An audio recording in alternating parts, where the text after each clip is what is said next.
They used to be the free speech party. Yeah. And these days they seem to be the censorship party under the guise of hate speech. I think if more of us are playable characters, if we realize we have some autonomy and authority over our own lives, we can fix this thing, because the machine wants us to be NPCs, not PCs, not playable characters. One more from yesterday from Elon and Jordan Peterson. So you've obviously decided to lay your efforts down on the side of the Trump administration in the forthcoming election, and so I think it's really, I think we need a change of administration. I think many years ago, I think probably the Democratic Party was the party of meritocracy and of personal freedom. Yeah. They used to be the free speech party. Yeah. And these days they seem to be the censorship party under the guise of hate speech. Yeah.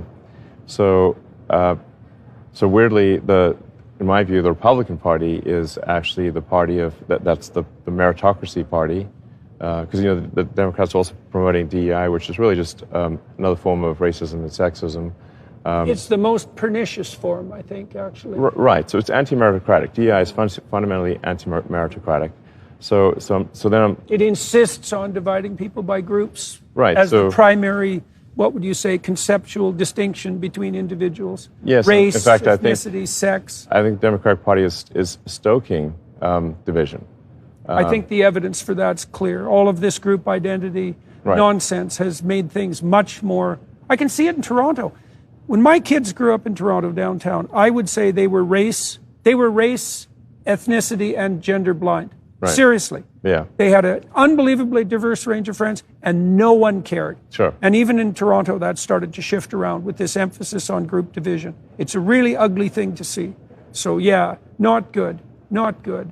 Yeah, so my view is that at this point in the United States, the Republican Party is more in line with a meritocracy and with personal freedom. I suspect you agree with that, and if you care about freedom, that in essence is what we are voting for. Do you want to be a non-playable character who will have rules written for you, and you will never leave that weapons store, as Malice talks about? You'll never have a life outside of that. You will just do whatever you're programmed to do. And oh my God, there's a new current thing, and I'll be out there with BLM, and I'll be out there with Hamas, and I am just beep, bop, boop, bop, beep, beep. Or do you want to be a real person